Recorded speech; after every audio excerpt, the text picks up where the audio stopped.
Sudah kita pelajari 4. Sekarang kita pelajari yang kelima. Termasuk di antara jalan pintas kita ke surga itu adalah menuntut ilmu. Ini merupakan perkara yang kita harus tahu, ya. Jadi menuntut ilmu bukan hanya sekedar siraman rohani. Saya tidak terlalu setuju kalau mengatakan menuntut ilmu adalah siraman rohani. Menuntut ilmu bukan siraman rohani, tetapi lebih daripada siraman rohani karena ini merupakan kebutuhan yang tidak bisa untuk dimundurkan dan tidak bisa untuk dipending sebagaimana kebutuhan kita untuk menghirup udara dan makan dan minum. Bahkan para ulama itu mengatakan kebutuhan kita kepada ilmu lebih besar daripada kebutuhan makan dan minum. Karena setiap tarikan nafas kita, setiap gerak yang kita lakukan dalam kehidupan kita membutuhkan ilmu. Makanya inilah yang menjadikan kita akhirnya paham salah satu shortcut-nya kita ketika kita menuju kepada Allah, maka salah satu shortcut dan jalan pintas kita menuju kepada surganya Allah, yaitu adalah ketika kita menuntut ilmu. Sekarang mari kita bedah. Bagaimana ketika kita mempelajari menuntut ilmu. Sebelum saya menyampaikan tentang apa itu keutamaan mencari ilmu sampai dimasukkan pada list yang kelima yang termasuk merupakan jalan pintasnya kita ke surga, tentunya kita harus sepakat dulu definisi ilmu itu apa. Definisi ilmu di mana ini menjadi shortcut-nya jalan kita ke surga itu bukan sembarangan definisi, bukan setiap ilmu. Tapi ilmu yang dimaksudkan di sini yang menjanjikan sebuah keutamaan besar pahala dan menjadi shortcut-nya manusia menuju kepada surga adalah ilmu yang arti dan definisinya adalah qala Allah, qala Rasul. Apa yang dikatakan Allah dan apa yang dikatakan Rasul. Itulah yang termasuk pada definisi ilmu. Yang termasuk jalan pintas kita ke surga. Jadi tidak semuanya ilmu. Karena ilmu itu terbagi menjadi dua. Ada ilmu yang wajib, fardhu ainin, ada ilmu yang bersifat tambahan. Ilmu yang bersifat wajib itu adalah ilmu yang mengenai Allah, ilmu yang mengenai Rasul, ilmu yang mengenai tentang agama kita, ilmu yang mengenai tentang Quran, ilmu yang mengenai tentang kehidupan di akhirat kita. Maka itulah yang dimaksudkan ilmu. Dan itulah keutamaan kita ketika kita mendapatkan surga. Ketika kita ingin berharap untuk mendapatkan surga dalam kehidupan kampung akhirat kita. Jadi tidak sembarangan ilmu, tidak sembarangan ilmu. Ilmu duniawi tidak termasuk di dalamnya, tapi ilmu duniawi akan mendapatkan pahala selama dengan satu syarat dia mencarinya karena Allah. Cuma keutamaannya tetap tidak bisa mengalahkan keutamaan ilmu yang langsung berkaitan tentang ilmu yang dikatakan Allah dan Rasul-Nya dan berkaitan tentang agama kita. Yang kedua yang kemudian kita harus pahami, kenapa kita harus belajar dan menjadikan ilmu kita itu menjadi ilmu yang penting. Ya, untuk menjadi shortcut-nya kita ke surga. Yang kedua, karena sebab kita nanti ditolong ketika melewati sirat. Orang yang ingin ditolong ketika melewati sirat, maka dia harus melapangkan hidupnya untuk mencari ilmu. Ya, karena kita harus paham ya, salah satu perkara yang paling mendebarkan ketika manusia nanti di akhirat itu setidaknya ada tiga. La yadhkuru ahadun ahadan. Orang tidak ingat siapapun ketika sudah dalam tiga kondisi ini, tiga keadaan ini. Satu, ketika dalam kondisi dia dihisab oleh Allah, dia tidak ingat siapapun kecuali dirinya sendiri. Iyalah, dia disidang sama Allah dan diselidiki oleh Allah kok. Yang kedua, kapan orang itu tidak ingat siapapun kecuali dirinya sendiri? Ketika dia sedang harap-harap cemas untuk menunggu pembagian catatan amal kebaikan yang dia lakukan. Maka pada saat itu ibu lupa anak, anak lupa ibu, bapak lupa adiknya, adik lupa kakaknya. Dan yang ketiga ketika melewati sirat, jembatan yang paling menegangkan yang membentang antara surga dengan neraka. Mari kita lihat hadisnya di sini. Wa man salaka tariqan yaltamisu fihi ilman sahalallahu tariqan ilal jannah. Sahalallahu lahu bihi tariqan ilal jannah. Allah menyebutkan kata tariqan, Ibu lihat ada dua. Kata tariqan itu ada dua. Tariqan itu artinya apa sih? Jalan. Kata waman salaka tariqan, ini tariqan yang pertama, perhatikan hadisnya. Kemudian sahalallahu lahu bihi tariqan ilal jannah. Kemudian ada tariqan yang kedua.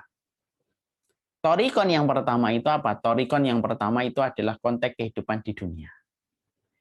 Tariqan yang kedua dalam konteks kehidupan di akhirat. Dan para ulama mengatakan tariqan yang kedua itu artinya sirat. Karena kehidupan akhirat yang betul-betul identik dengan jalan itu ya di sirat. Itu kata Ibnu Rajab. Tentunya kita paham ya, kalau orang melewati sirat itu kondisinya bermacam-macam. Ada yang sebagaimana kilat, ada yang berjalan cepat, ada yang terjatuh-jatuh sampai akhirnya terperosok.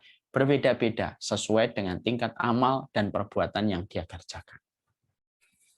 Yang ketiga yang kita harus paham, bahwasanya kenapa ilmu menjadi shortcut-nya kita ke surga? Yang ketiga, karena sesungguhnya siapapun yang mencari ilmu itu akan lepas dari status kebenciannya Allah. Siapa sih Ustaz orang yang dibenci oleh Allah? Pezina, betul. Peminum khamr, iya. Tapi tidak hanya itu. Termasuk orang yang dibenci oleh Allah itu siapa? Innallah abghadur rijali indallahi alimun fid dunya jahilun anil akhirah. Orang yang dibenci oleh Allah adalah orang yang alim tentang urusan dunia tetapi jahil terhadap urusan akhiratnya.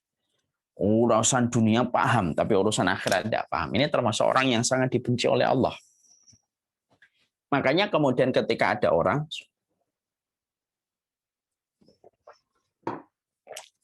ketika ada seseorang yang mereka itu tidak pernah berusaha menempatkan dirinya pada prime time waktunya untuk belajar ilmu akhiratnya, lalu dia tidak peduli tentang peringatan Allah, di mana peringatan Allah itu harus dipahami dengan ilmu, orang semacam ini dibenci oleh Allah. Makanya kemudian kita akhirnya mendapati salah satu di antara perkataan Rasulullah, orang yang dibenci oleh Allah di bawah langit dan di atas daratan itu adalah orang yang mereka itu paham ilmu dunia tapi tidak paham ilmu akhirat. Yang keempat yang kita harus pahami, yaitu adalah sesungguhnya ini merupakan sebab Allah memuliakan kita. Mari kita belajar dalam surat Al-Maidah ayat yang keempat. Ada sebuah tafsir yang bagus ya tentang masalah anjing. Ibu tahu ya kalau kita ini punya anjing, ada namanya anjing yang dilatih, anjing profesional. Namanya dalam bahasa fikih namanya kalbul mu'allam. Anjing yang terlatih, profesional. Kalau kita punya anjing yang profesional, itu beda dengan anjing liar. Contoh, kita ke hutan. Ini kita ngambil fikih dulu. Kita ke hutan, bawa anjing yang kita latih secara profesional, gimana dia berburu dan lainnya. Sampai di hutan, lalu kita melihat ada mangsa. Wah, ada kijang tuh. Lepaskan anjing kita. Set. Lalu anjing kita ngejar. Tangkap itu kijang, diterkam. Terkaman anjing yang kita latih dengan ilmu secara profesional menjadikan terkamannya menjadi halal. Kijang ambruk, diterkam sama anjing buruan kita, ambruk, maka kijang itu menjadi halal. Beda konteksnya kalau kita datang ke hutan, lalu dari kejauhan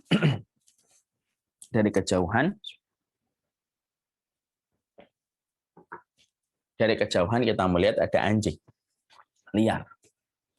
Anjing liar, lalu kemudian anjing liar itu, Masya Allah, dia nerekam kijang, tapi anjing liar. Maka terkaman anjing liar itu haram. Di situ kita mendapati sebuah analogi yang dibangun oleh para ulama. Anjing saja, kalau dia itu terlatih, maka terkamannya secara fikih halal. Kalau anjing tidak terlatih, terkamannya itu menjadi haram. Allah bedakan antara anjing yang berilmu dalam tanda kutip dengan anjing yang tidak berilmu. Itu baru masalah anjing. Para ulama lalu menarik analogi. Kalau anjing saja yang berilmu, Allah bedakan dengan anjing yang tidak berilmu, apalagi manusia. Anjing yang berilmu, terlatih, profesional, maka dia terkamannya halal. Anjing yang tidak berilmu, tidak terlatih, liar, terkamannya menjadi haram. Maka inilah yang menjadikan akhirnya kita memahami. Inilah yang menjadikan kita ngerti. Itu baru anjing, Bu. Makanya kemudian kalau kita pengen dimuliakan oleh Allah, muliakan apa yang Allah muliakan. Apa? Ilmu itu Allah muliakan. Allah memuliakan ilmu. Sehingga kemudian ketika Allah memuliakan ilmu, siapapun yang mengambil kemuliaan ini, maka dia akan mendapatkan kemuliaan di sisi Allah. Baru anjing. Allah bedakan antara ilmu, antara yang berilmu dan tidak berilmu. Lalu apakah manusia akan disamakan? Ya enggak lah. Qul hal yastawil ladzina ya'lamuna wal ladzina la ya'lamun. Memang sama antara orang yang tahu dengan orang yang tidak tahu. Enggak sama, enggak sama. Maka itulah yang menjadikan akhirnya kita memahami. Kenapa ilmu menjadi shortcut? Ya, karena ilmu akan dijadikan kamu dimuliakan oleh Allah sebagaimana kamu telah memuliakan apa yang Allah muliakan. Apa yang Allah muliakan? Ya ilmu itu. Ya ilmu itu yang Allah muliakan. Dan ini yang kemudian menjadi sebuah hal yang kita harus sadari betul dalam kehidupan kita. Yang terakhir, yang kelima. Kenapa ilmu menjadi shortcut yang kita ke surga? Yang kelima, karena ibadah yang dilandasi dengan ilmu menjanjikan pahala yang besar. Contoh Ibu, kita ambilkan contoh satu aja. Sholat sunnah fajar, Ibu ada yang membaca surat An-Naba dan membaca surat At-Takwir pada rakaat yang pertama dan yang kedua. Ada yang kedua, ada ibu yang kedua. Ibu yang kedua membaca yang pertama Al-Kafirun, yang kedua Al-Ikhlas. Mana yang lebih utama di sisi Allah? Yang kedua, Bu. Kenapa yang kedua? Karena dia sesuai dengan ilmunya Rasulullah. Walaupun yang pertama juga mendapatkan keutamaan. Cuma Rasulullah itu jarang sekali ketika sholat fajar itu kecuali membaca Al-Kafirun dan Al-Ikhlas. Ibadah yang dilandasi ilmu itu akan berbeda dengan ibadah yang tanpa dilandasi ilmu dalam urusan pahalanya. Ibu sholat, tapi ibu mempelajari sholat dari takbiratul ihram. Misalkan ibu pernah ngikutin Samilah series kita, From Jihad to Aras, tentang masalah sholat dari A sampai Z sampai 17 pertemuan berturut-turut. Ibu pelajari di situ maknanya Allah Akbar itu apa, kenapa harus begini. Semuanya dipelajari sampai detail. Berbeda hukumnya dengan mereka yang tidak pernah mempelajari. Ibu membahas tentang sholat malam, tahajud, dibaca referensinya tentang sholat tahajud. Kemudian ada teman kita yang sholat tahajud tapi tidak pernah belajar ilmunya dan referensinya, itu akan beda, Bu. Sebagaimana tulisan ada referensi dan tidak ada referensi, ada tulisan, ada footnote-nya, dan ada tulisan yang tidak ada footnote-nya. Itu beda, Bu. Sebagaimana mobil yang ada surat-suratnya dan mobil yang tidak ada surat-suratnya, itu beda. Ibu punya mobil Lamborghini, tapi kemudian tidak ada suratnya. Ibu khawatir kok kalau pergi keluar itu karena takut ada operasi polisi. Tapi kalau kita punya cuma Innova, tapi lengkap suaranya, kita tenang kok. Ilmu itu menenangkan, Bu. Dan ilmu yang menjadikan ibadah kita akan dinilai oleh Allah besar, pahalanya di sisi Allah. Kenapa? Karena Allah adil, tidak mau menyamakan antara orang yang belajar dan tidak mau belajar. Itu tidak pernah dibedakan, itu tidak pernah disamakan oleh Allah. Kalau Allah menyamakan setiap orang dalam ibadah sama pahalanya, tanpa ada perbedaan, padahal mereka memiliki effort yang berbeda-beda ketika belajar, ya tentunya Allah tidak adil, dan Allah mustahil tidak adil. Allah itu adil.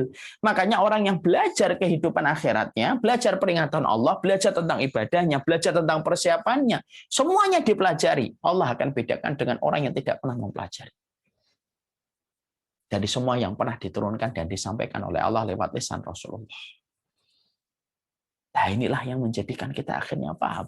Shortcutnya kita, yang kelima itu ngaji. Kajian. Karena sesungguhnya kajian itu bukan hanya sekedar kalimat kajian, 6 huruf. Bukan. Kajian itu highway-nya kita ke surga. Kajian itu merupakan perkara yang akan menjaga kita ketika melewati sirat. Kajian itu akan menjadikan Allah memuliakan kita. Kajian itu menghindarkan kita dari sifat orang yang dibenci oleh Allah itu dengan kajian yang kita ikuti. Makanya kalau ada orang setiap harinya dari Senin sampai Jumat cuma kerja, Sabtu dan Ahad ngurusin hobi dan tidak pernah meluangkan waktunya untuk belajar tentang peringatan Allah, itu sama dengan orang yang tamatan SD nekat dia datang ke perusahaan minyak dan ingin menjadi manajer.